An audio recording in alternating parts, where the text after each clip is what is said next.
चलिए आज हम फिर से प्रैक्टिस करते हैं 5 मिनट 20 क्वेश्चन और आज डे 9 9वें दिन का। चलिए आज का हमारा पहला प्रश्न है, बक्सर युद्ध का सबसे प्रमुख कारण क्या था। बक्सर युद्ध का सबसे प्रमुख कारण बताना है कि बक्सर युद्ध का सबसे प्रमुख कारण क्या था।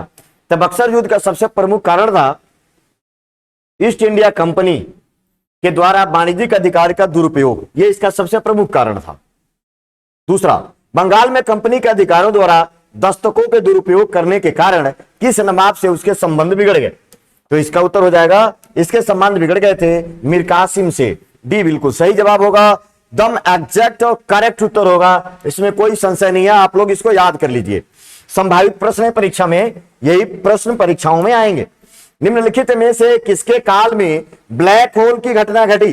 तो ब्लैक होल की घटना घटी थी सिराजुद्दौला के समय में, जिसने एक छोटे से कमरे में बहुत ज्यादा अंग्रेजों को बंद कर दिया था। चौथा, निम्नलिखित में से किसका नवाब सिराजुद्दौला के प्रति भक्ति भावना में विशिष्ट स्थान था। तो मीरमदान और मोहनलाल। तो इसमें मीरमदान सही उत्तर होगा, बिल्कुल सही जवाब होगा। मुर्शिद कुली खां मूलतः था, मुर्शिद कुली खां मूल रूप से दक्षिण का ब्राह्मण था, दक्षिण का ब्राह्मण था मुर्शिद कुली खां। इसके बारे में और पढ़िएगा, डी बिल्कुल सही जवाब होगा। बंगाल के नवाब मीर कासिम द्वारा कंपनी को दी गई जिम्मेदारी में कौन सा जिला सम्मिलित नहीं था। कौन सा जिला सम्मिलित नहीं था। तो इसका उत्तर हो जाएगा यह मुजफ्फरपुर सम्मिलित नहीं था। B is the right answer. आंग्ल मराठा युद्ध की समाप्ति किस संधि से हुई। आंग्ल मराठा युद्ध जो था प्रथम शालवाई की संधि, बिल्कुल सही जवाब, शालवाई की संधि आंग्ल मराठा जो पहला युद्ध था। अफजल खां जो शिवाजी को धोखे से मारना चाहता था, किस राज्य का अधिकारी था। Bijapur. B is the right answer, Afzal Khan Bijapur. निम्नलिखित में से किसके शासनकाल में बंगाल की सूबेदारी वंशानुगत हो गई। तो इसका उत्तर हो जाएगा मुर्शिद कुली खां। 1717 से लेकर 27 तक किसने नवाबी की थी, मुर्शिद कुली खां।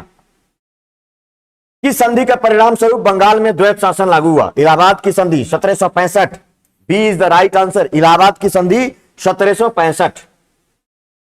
प्लासी के युद्ध में सिराजुद्दौला के पराजय का प्रमुख कारण क्या था। तो इसका प्रमुख कारण था क्लाइव की कूटनीति, कूटनीति से सब कुछ बदल दिया था। ए इज द राइट आंसर। 1757 ईस्वी में क्लाइव ने कौन सा युद्ध जीता। प्लासी का युद्ध जीता 1757, प्लासी का युद्ध, इसमें सिराजुद्दौला की पराजय हो गई थी। मीर कासिम से अंग्रेजों के मतभेद का प्रमुख कारण क्या था। मीर कासिम से अंग्रेजों के मतभेद का प्रमुख कारण व्यापार कर था, बिल्कुल सही जवाब है। बिल्कुल अगले संभावित प्रश्नों में से है, परीक्षा में ही यही प्रश्न आएंगे। निम्नलिखित में कौन सा नीतिगत परिवर्तन मीर जाफर के शासनकाल में अंग्रेजों में देखा गया। अंग्रेजों में धीरे धीरे नवाब के अधिकारों को कम कर दिया मीर जाफर के समय। ए बिल्कुल सही जवाब होगा, ए इज द राइट आंसर, इसको याद कर लीजिएगा। अगला, अधोलिखित मराठा शासकों में किसका साम्राज्य विस्तार सर्वाधिक था। किसका सर्वाधिक था। बालाजी बाजीराव। बी बिल्कुल सही जवाब, बालाजी बाजीराव का समाज विस्तार बहुत अधिक था, सबसे ज्यादा। पेशवा पद प्राप्त करने के लिए किस मराठा ने अंग्रेजों से सूरत की संधि की और उसके फलस्वरूप प्रथम आंग्ल मराठा युद्ध हुआ। रघुनाथ राव।